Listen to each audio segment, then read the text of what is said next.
Om Sahana Bhavatu Sahano Bhunattu Sahavirjam Karavavahe Tejasvinavadhitamastu ma vidvishavahe. Om Shanti Shanti Shanti.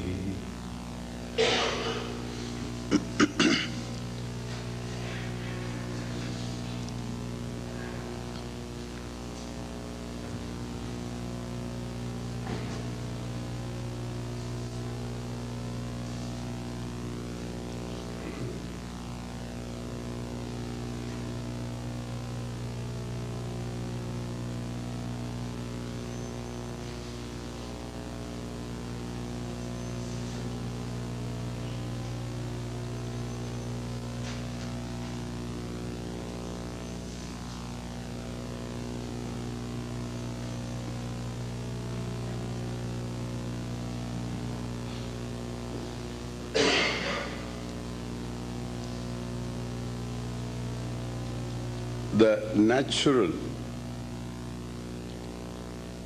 love for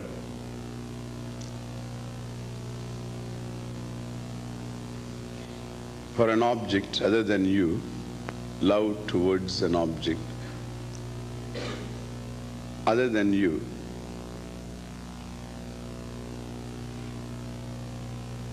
is not because you love another object. This is a very big statement. Not because you have love for another. In fact, you love a given object because that love takes away the other.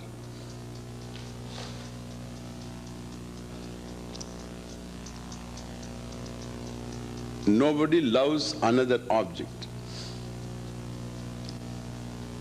If the object of love keeps you as a person other than the object, then you find there is no love for the object.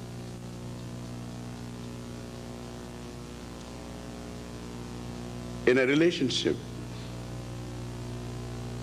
if the counterpart reminds you and evokes out of you a person who is demanding, who is wanting, then you don't find any love last. You don't find any love lasting there or being there.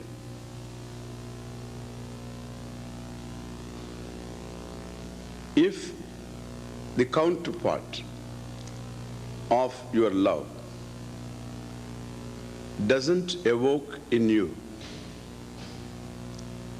a person, a demanding person, a wanting person, then all that is there is love. The other is gone. In fact, one lives in a divided world not because there are many objects in the world. The world you confront looks divided in the sense you take simple sensory objects. What the eyes see are not what the ears hear. Thus, the five senses receive the world in a differentiated way. Between sounds and forms and color, there is a division, there is a difference. And between sounds as well as forms, as there is difference, then between smells, tastes, and forms of touch. Between each of them, there is difference. In fact, one is not the other for. The sound is not the form or smell or taste or touch. The touch is neither any of the other four. Therefore, you receive the world only in these varieties of forms. Then again, you look at a form, the form that is objectified by your eyes, the form and color. There again, you find the forms differ. This is what we call Sajatiya division. One is Vijatiya division. Vijati means the difference between species and species. If all forms form a species, a jati, then all sounds will form another species. And thus, there is a Vijatiya, species and species, between there is difference. A given species you take, again there is difference. That is Sajatiya difference. Sajati means within the jati, within the species itself, there are differences. Now, so these varieties of objects we objectify, do they establish a division? They don't. They do not, the sensory perceptions do not establish a division. The division is established only when there is me, the subject, and this, the object. Between the subject and object,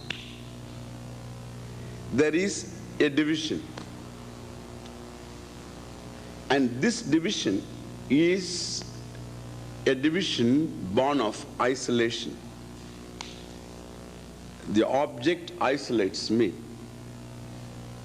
The subject isolates the object. And any object which isolates me as an individual, separate from the object, if that object reminds me, evokes in me a person distinct from the object. The distinction, I'm not talking about simple subject-object. The distinction which is more a division than a distinction. The division is isolation. If I'm isolated from the object, as someone distinct from the object, in this, that I am an isolated person, demanding, wishing, willing, with reference to the situation, the object. So if the object reminds me, the willing person, the wishing person, the demanding person, the wanting person, the seeking person, the dissatisfied person, you find there is division. There is division. And once there is division, then either you have to eliminate the wanting part of you, the wanting person from out of you, and in order to do that, what do you do? Either you switch from this object to another object which doesn't remind you how wanting you are. The whole life is like this.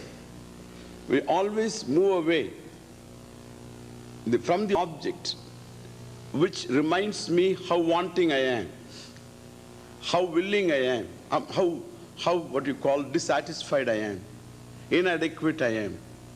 So move away from that object to another object which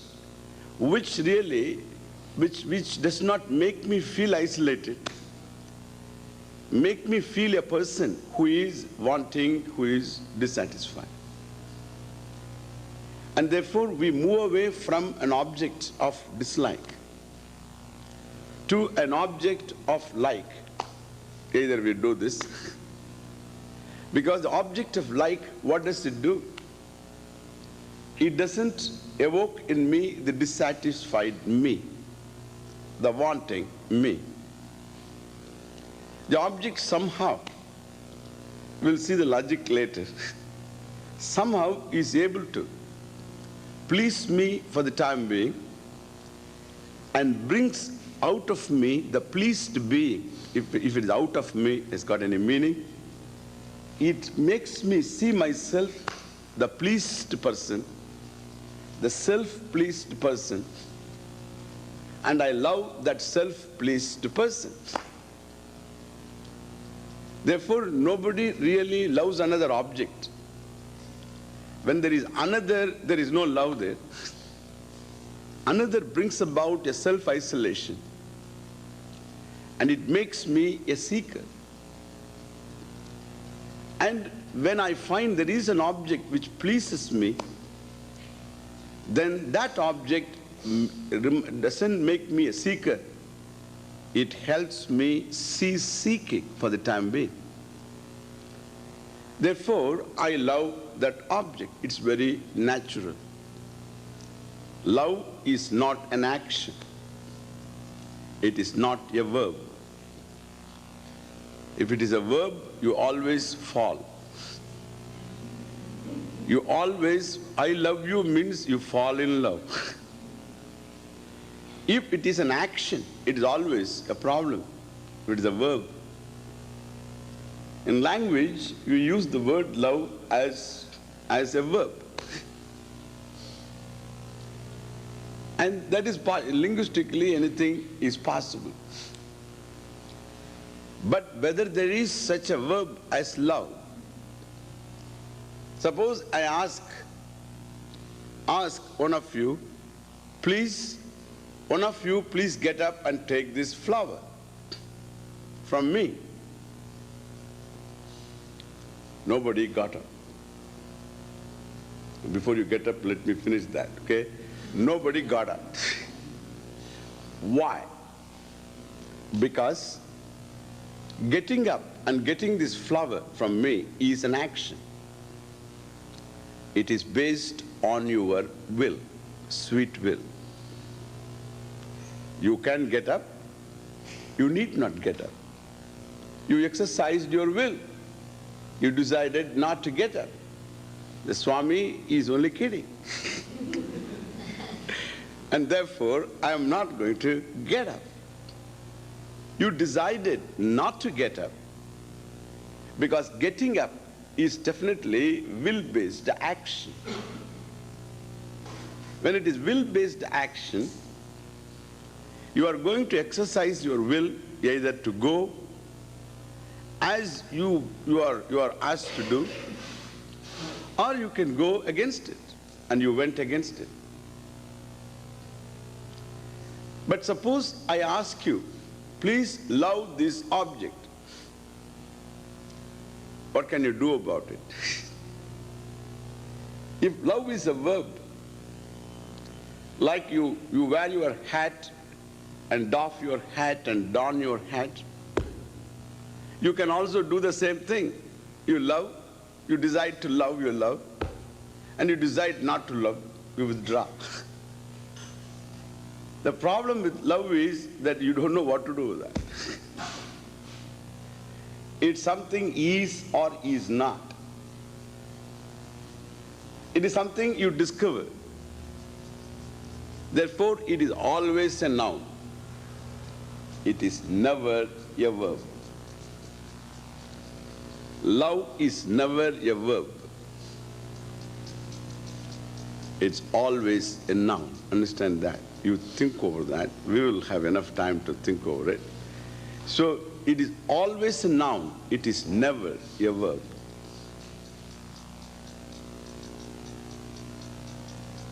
If that is so, an object I don't really love, because it is not, love is not an action.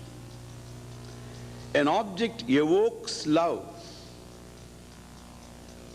And in that situation, I am not isolated from the object. The division there resolves. The other is not really established. The other is established only when the object reminds me the seeker, reminds me the demanding person that I am, the dissatisfied me, the desiring me. If the desiring me is evoked by an object, then that object I don't love. Means for that object I have no love or like. So if the object is able to evoke in me the pleased me, the satisfied me, the happy me, the non-demanding me, the non-seeking me, or the fulfilled me, the adequate me, the complete me, the whole me, then even though there is subject-object, such as there is an object there, I see the object, at the same time there is no division. This division, we call it as Dvaitam. Understand? Dvaita means duality. So the duality is this division, the existence of an isolated entity from the objects. I objectify the isolated entity, the existence, the reality of an isolated entity. So from the objects, isolation is a different distinction brought about this manner, that I am a seeking person. That is isolation. Because I am different from what that object is. And I want that object to be different. And therefore, if the object brings out of me the seeker, the demanding person, there is Dvaitam, there is duality, which I don't like. And therefore, I escape from that object. If you want to break a relationship, all that you have got to do is remind the other person how inadequate the person is. Every day remind, morning getting up, morning getting up, you say, I know you won't get up. I told you, you cannot get up. It's all just all talk, you cannot get up. You said you would get up, you can't get up. Thus, before the fellow rises from the bed, you start and maintain the tempo all through the day. All through the day, you will find that fellow seeks refuge in a Swami. Sooner or later, sooner or later, he will go to Himalayas. Inasmuch as he can't stand himself a seeking person. Nobody likes isolation. That's why everybody wants to be accepted by everybody else.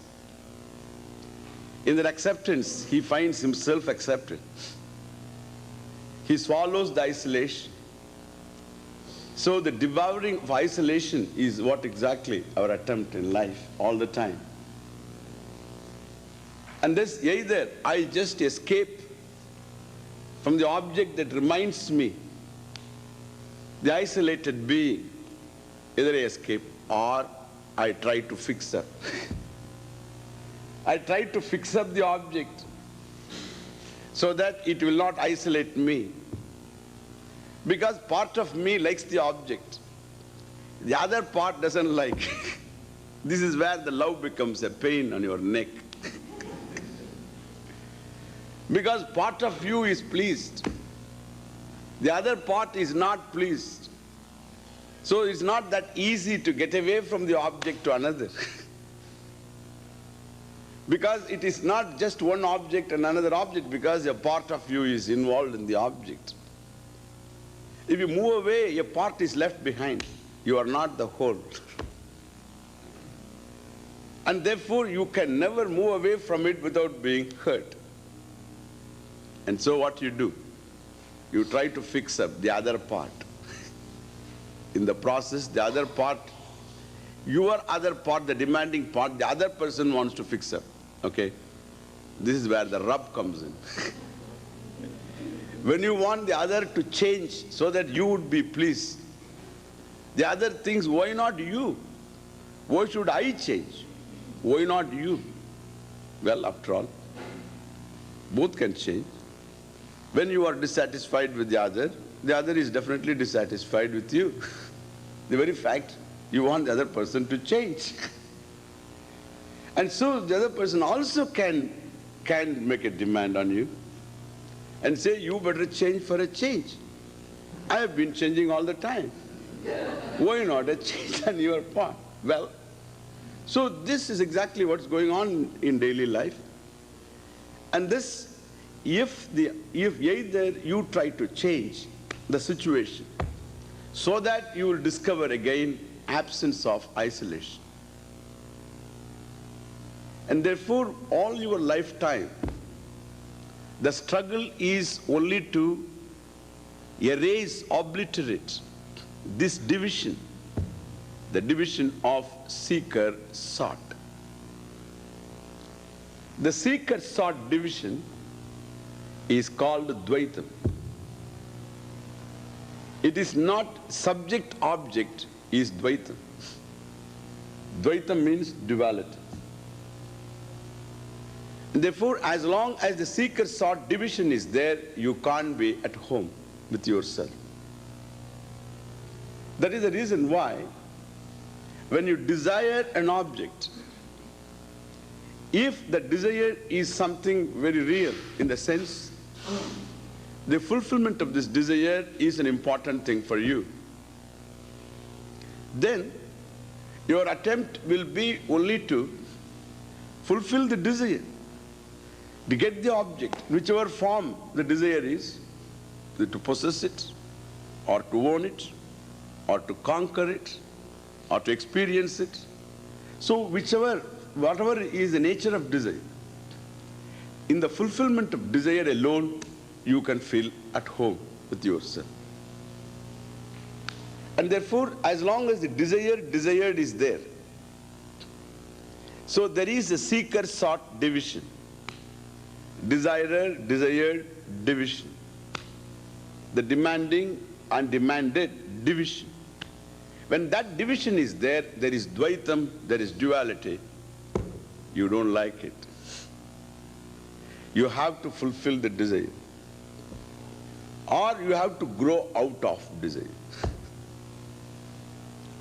You either try to fulfill your desire, or you grow out of desire too. The grapes are sour anyway. You grow out of desire. Or in the light of better experience, knowledge, the thing that you considered very valuable loses its value for you, loses its hold over you in that sense. Then you grow out of. That is real growing out of. So many desires we have grown out of. Inasmuch as we have lost the value for them. The desire for the small toys that you had before. When you were young, if you had your way, when you go to the toy shop, you would have brought, if you had your ways, you would have brought the entire toy shop to your house. In fact, when my dad asked me to pick one toy, it was a problem for me. Should I pick this one or that one? It was always a problem. Because I want to buy everything. The choice becomes very difficult. And this, I had desires in those days. Those desires you've grown out of. But then in their place you have others. Either you grow out of a desire and feel at home with reference to that object, or you get the object as you wanted it and feel at home.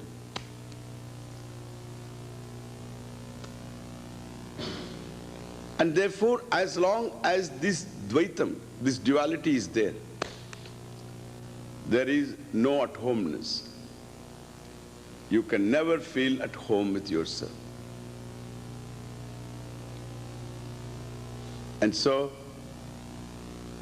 where there is ananda, now tell me, where is happiness? Or where is at-homeness? When do you feel at home with yourself? Only when the isolation is absent. Therefore, all of us are working for not Dvaita. We are working for a Sanskrit word,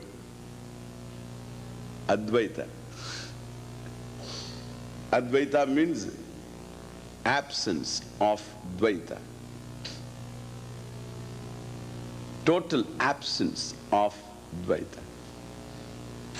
In a given situation, there may be Advaita. That's why I use the word for the time being. Because you will discover Dvaita soon. So for the time being, there is Advaita in a given situation. But there are other situations with reference to which there is Dvaita. And therefore, you don't really make it completely. So one object at least is there for which you have total love. That fuses, with reference to that object, you are fused. Means the isolated being is fused. And with reference to all other objects, you are confused.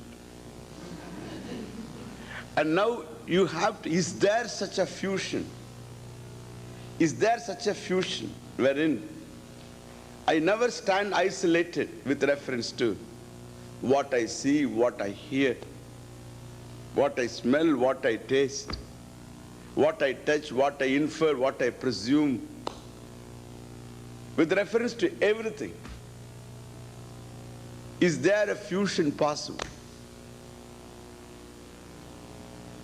That fusion is really Advaita. We all love that. So that fusion, the fusion wherein the isolation is consumed. You don't stand isolated with reference to anything you objectify. That fusion is what we always love. Understand now? And that is called Advaita. Who doesn't want it? Everybody wants that. Therefore, Advaita is not a philosophy. It is life. That is what you exactly want to make in your life. That is what you seek in life all the time. That fusion. And therefore, it is your life and its pursuits. In the pursuit of your life, what is essentially sought after is this fusion. Therefore, Advaita is not a philosophy of life. It is the very pursuit of my life. It is the experience in your life that when there is love, there is no fusion. There is no confusion when there is no isolation. And necessarily you love that being, that fused being, that pleased person. That's what you really love. And that is Advaita, really speaking. If that is Advaita, then it is not a philosophy of life. It is not something that we just speculate. So a possibility or anything, that's exactly what you are seeking. It's not that out there the people are seeking something else. Everybody, even that alcoholic, he also wants seeker sought fusion. The bottle is there, I am here. There can't be any separation. The separation, is not an experience I can stand.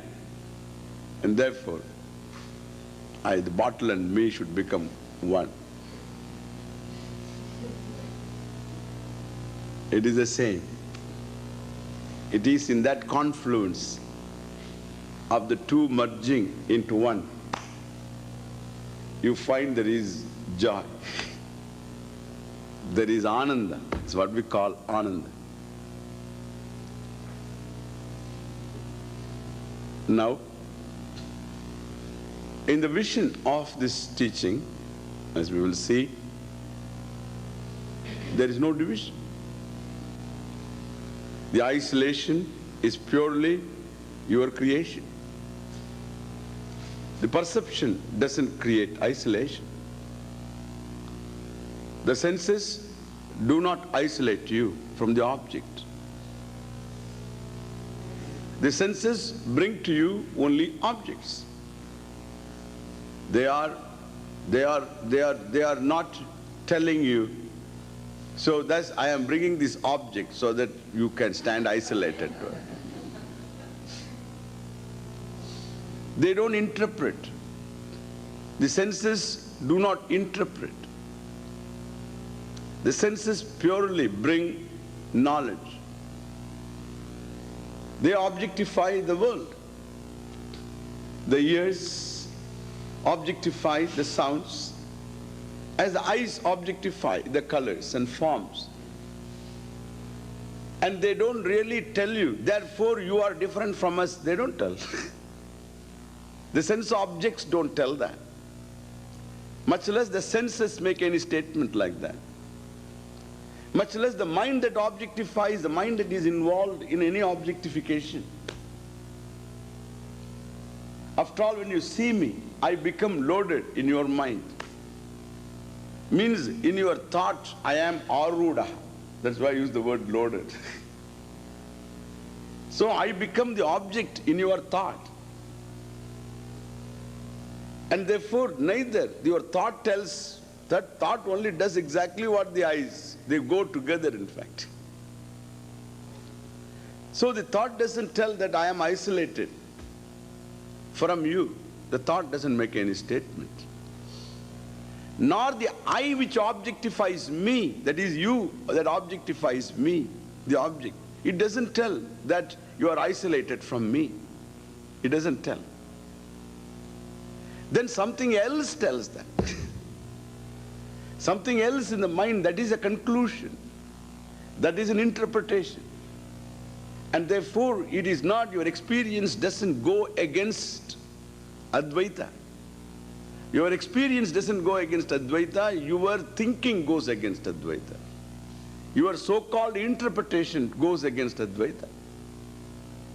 Therefore, even sensorily,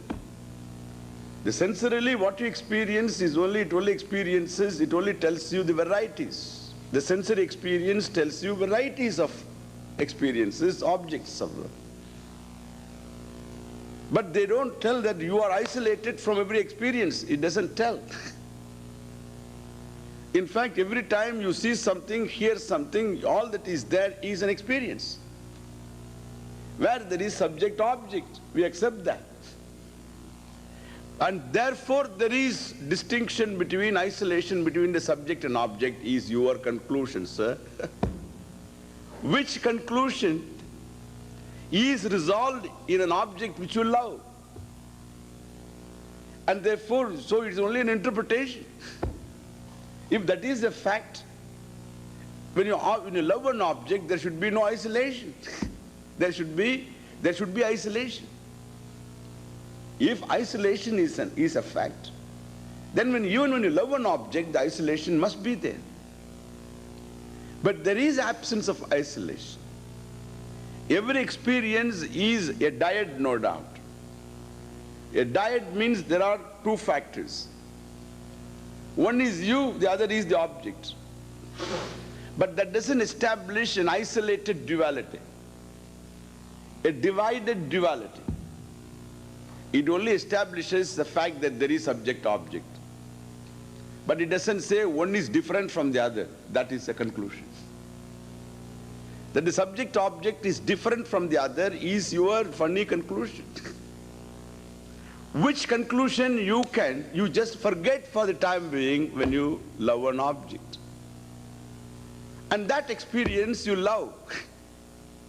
And whole life becomes the pursuit of that experience. Understand?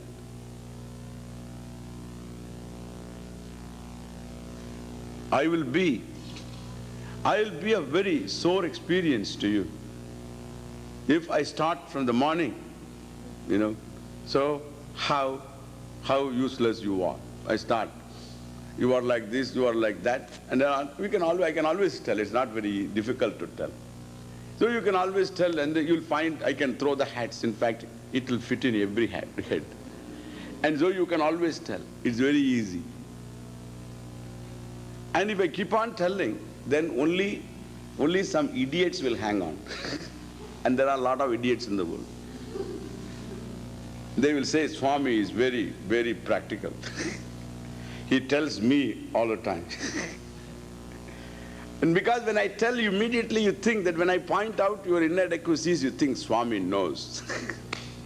He is going to help me. That's how people get manipulated. Because when one is real, you think the other the solution that is going to offer also is going to be real. That's how we subject ourselves to manipulation. And the gurus mainly manipulate. They are supposed to make you see, not manipulate. Understand? And anyway, and so this love for absence of isolation itself shows that there is no isolation. But then there is an interpretation of isolation. The whole problem is the problem of interpretation. How do you interpret your experience? You don't lack experience in the world. To know whether there is isolation or not, whether you are the whole or you are isolated entity. For this you don't require new experiences. Because you have enough experiences in life which point out that there is absence of isolation, experiential. The whole problem is problem of interpretation. Understand? The problem of interpretation. Even suppose you gain an experience, somebody tells you that when you gain that in the white heat of meditation, if you completely pass out, all the subject-object all disappear, subject-object disappear, and you have that unity experience of beatitude, and then afterwards what happened? Then afterwards coming back, now you have to wonder, what was that? What was that? You have to interpret again. You have to interpret, sir. You have to interpret. What was that? That was great. How was that? Did Swami hypnotize me? What was that? You have to again interpret.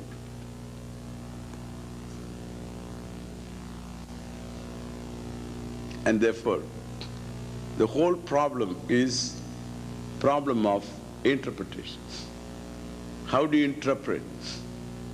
We interpret always that I am the isolated being and everything else is different from me. This is our interpretation. And this is very real to us.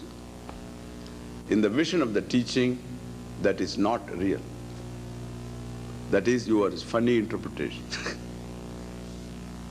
And therefore, the teaching corrects our interpretation and makes us see that there is no such thing as isolation.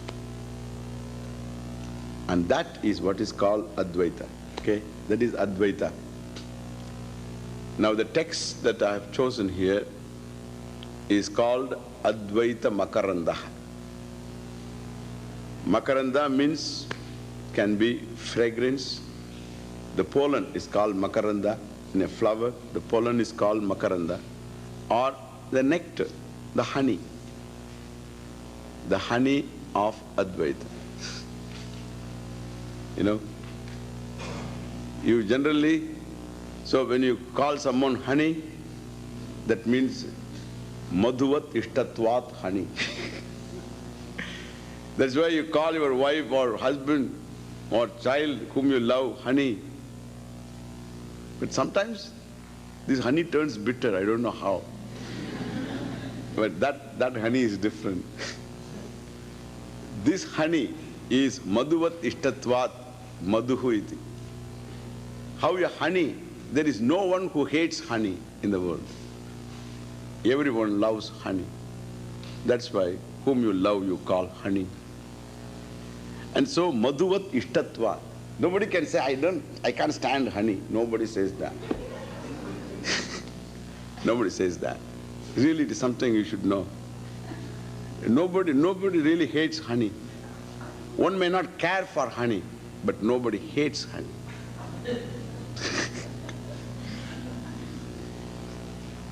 And so, Madhuvat Ishtatvat Madhuhu iti. So he says, Madhu means it is something most desirable. Advaita is most desirable. That is the only thing desired in life. And therefore he says, if Advaita is the essence of our life, is the essence of everything, is the truth of everything, is that thing, in fact, the real thing. If that is the real thing, how the honeybees make a beeline towards that honey, we also make a beeline towards that honey. In the sense, we have to extract that honey from our experience. If every experience is a flower, the truth is, in that flower, the truth is, there is the whole, the honey. In every experience, there is the honey, the whole. Or if you can take it, if this teaching, which we call Upanishads or Vedanta, if the whole Veda is a forest, the Vedanta words become the flowers, and the Advaita is the honey. And honey, once you say, then it becomes a matter of getting it. How do you get it? You should become a honeybee. Like the honeybee has got, it has got its whatever proboscis or whatever to get that honey. And similarly, the Vidvat Brangaihi Nipiyatam, this Advaitamrita. So this nectar of this, the absence of isolation, which is Ananda, which is what we call joy, the whole. So by those people who have that discerning ability, so by them, let this be enjoyed. Therefore, it is called Advaita Makaranda. This is a book. How did I come across this book is a funny story.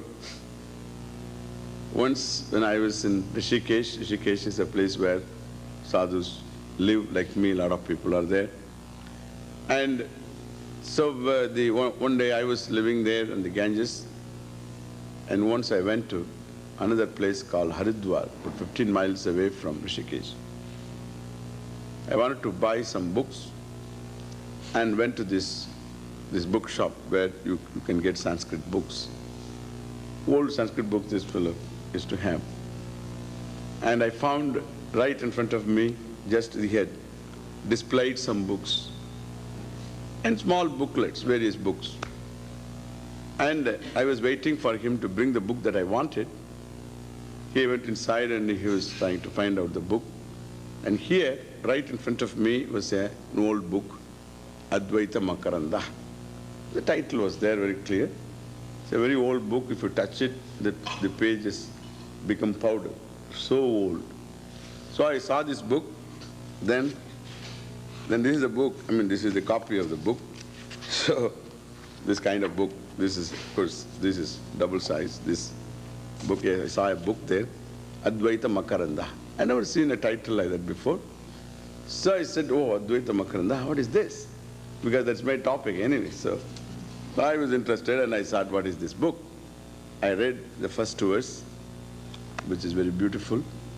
Then I read the second verse, which what do you call that, you know? Which is a bomber, blower, what do you call that? Eh? It blows your mind? Exactly. That's what happened to me.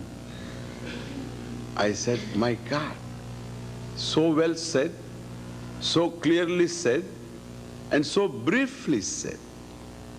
So briefly, so completely, and so well.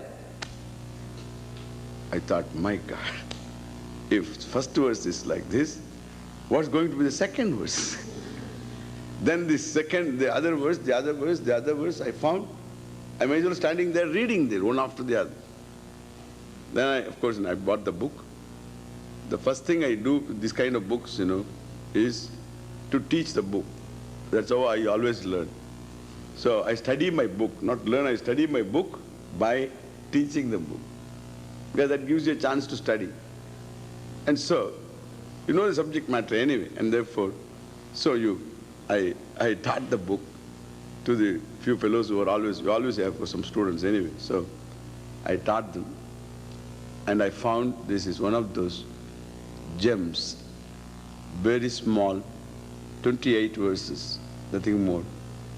But I tell you, as you will see, each verse is just a beauty.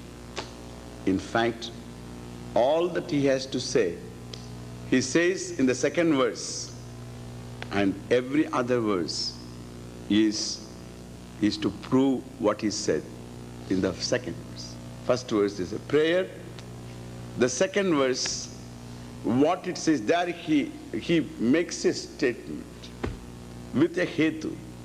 He gives a reasoning too and makes a statement. Therefore, this is what you are. That is the vision, that you are the whole. He makes a statement. And afterwards, all the yukti, he gives all arguments to prove how anything else will not fit well. How any other contention, a contention that intends to prove that you are not the whole, how it is wrong. And then what happens at the end of it? I am the whole stays. Because you have removed all other contentions. And therefore, the original statement that you are the whole stays for good. And that's why this book is the essence of a number of things. So we cannot just, that's why I thought I will take this time, because you had exposed to me before. And so I thought I would take this book this time here. Tell me who are the people, just put up your hand, who had never listened to me. Is there anyone here who had never listened to the Swami? One? Only one. Okay. Who had never attended a camp like this?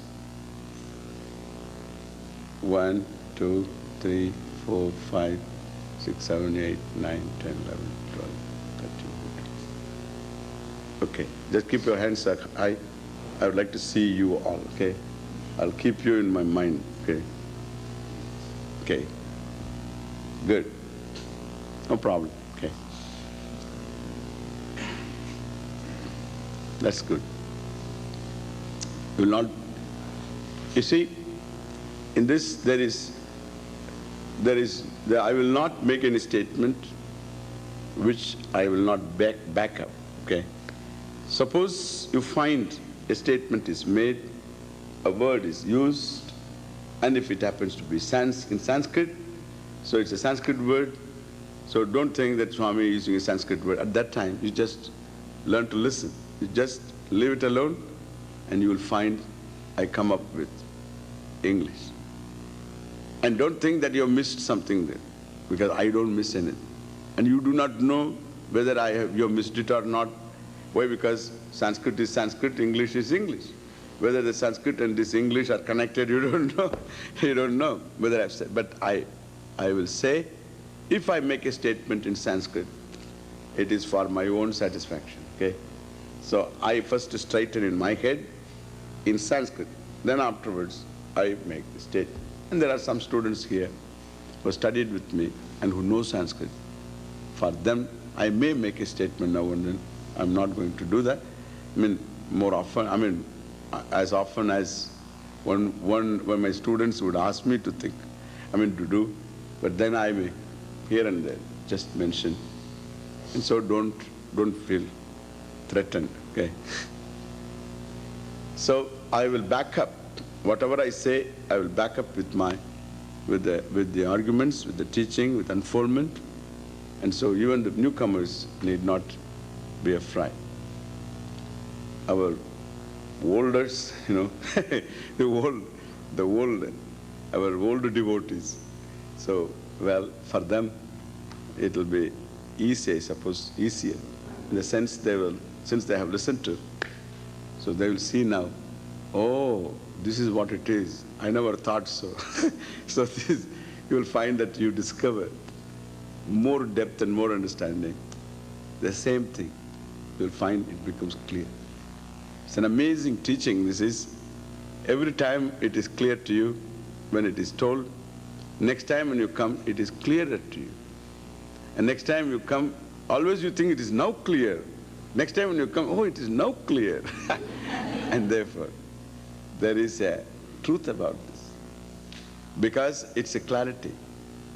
So when you can get some clarity, that itself shows, because there is the whole is always there. And it is never lost sight of. But at the same time, you get a certain clarity of the whole. It is something like,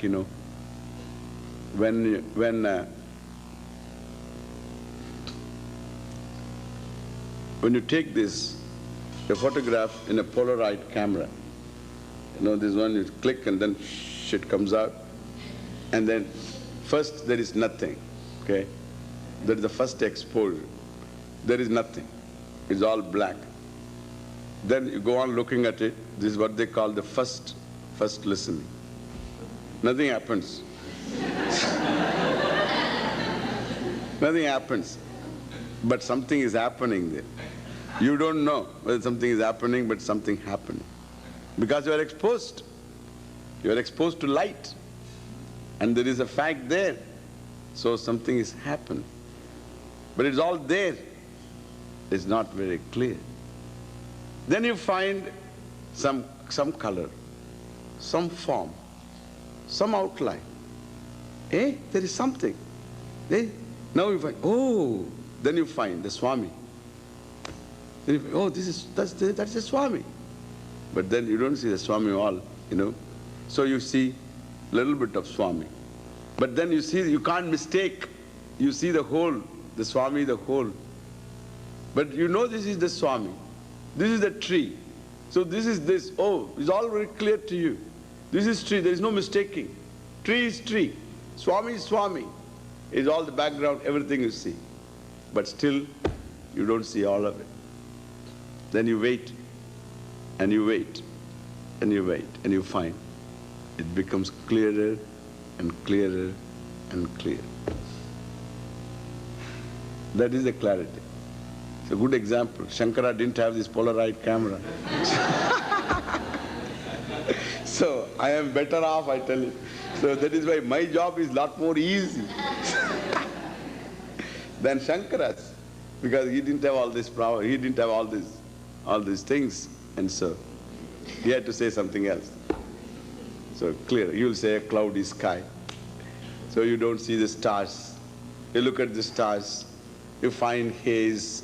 So through the haze of the cloud you see the stars there in the sky, and here and there, some seen, some not seen, but inferred it should be there. Then afterwards, as the clouds roll away, you see the clean sky. Beautiful example. But then the Polaroid camera modernizes Vedanta. So modernizes and brings the whole thing clearer. Is it not true? It's very beautiful because it has got all the elements that I have to talk about in the Drishtanta. Drishtanta, an analogy, is meant for something else. And so it has got all the elements here. That there is a kind of ignorance in the beginning. Then afterwards you find things become clear. Then you find the whole of it, but not all of it. And still you see the whole of it, but not the all of it. You see the whole of it, and it's not the all of it. And you find seeing the all of it. So that's how this teaching works. And it works every time. Even when the first time you come, it works. Second time you come, it works. Third time, it will still work. In fact, you will never be tired of it. Do you know why? Exactly like you are looking at yourself in a mirror. Nobody is tired. Even that old man who's got cataract and who doesn't really, he sees two faces there in fact. One eye cataract, the other eye is okay. Two faces. Even then somehow he closes the eyes and wants to see. How many times he has seen the faces? And the mirror only brings all the wrinkles very clear. And why? He doesn't want the wrinkles anyway. But still, he can never be tired of looking at himself in the mirror. Every day. In the morning, of course, when you get up, you go to the bathroom, you brush your teeth, at that time you see your face. That is understandable. You want to see whether your nose is intact, your ears are intact. In the night, any rat can nibble away the nail. And so, you want to make sure everything is intact. And everything is intact. You are satisfied. You have your shower. Then afterwards, you have to fix up your hair, etc. Fine. You saw the mirror. That's fine. Then afterwards, you had your breakfast. And then you washed your hands. And still you look at that while washing the hands. So you look at your face. Understandable because, well, there may be something sticking. So you want to see everything is okay. Understandable. Then afterwards, you get into the car and then turn the mirror and look at yourself. This I don't understand. This I don't understand. I don't understand why. What has happened in between? Nothing has happened. No rat possible. So nothing, because nothing to stick there. So at least you are in between. Everything is over. Why that? Why that? And every now and then, anywhere, any shining surface, even a bald head, any shining surface, if you come across, you would like to see your face. All your lifetime, the same old face, the old face, about which you have lot of complaints to make also. It's not that you accept the face as it is. You have got lot of complaints against that face, but still you are never tired of it. Why? Why? Because this is an image of yourself. There is that love of, there is a love of yourself. Really speaking, it's the love of yourself. This becomes the image. You love to be. You love to be. And the face is an image of that love to be. And keep on watching that face, seeing the face all the time. Never tired of. And similar, if this face about which you have complaints, so makes you see that face, I mean all your lifetime, what to talk of a mirror which mirrors you, the self, yourself, who lacks nothing. Think of that, who lacks nothing. See, it mirrors the whole, it mirrors the full, the complete. Who will not look at that mirror? Everybody will love to look at that mirror. Because this is only this is only an image, and distorted image at that. It's a distorted image of that whole. Now if I can mirror the whole that you are, you cannot take yourself away from it. Never. It's just not possible. That's the way it's such a beauty to expose to this teaching. Itself is such a welcome. It's a welcome experience. Experience-wise, I'm telling, it is welcome thing. And more than that, you see, it's a mirror, and you see it very clearly. The interpretation also is complete there. Not only you see experientially I am the whole, but also you recognize it, I am the whole. It's the recognition that makes it beautiful. Okay? It's more than experience. So we'll see the first verse in the next session. Okay? The next session will be, our time? 11 o'clock, 11:30? 11:30. The next session will be at 11:30. We'll have it at 11:30. So, and you can do, but no beaching, okay? So you can go to the beach and come back. Thank you.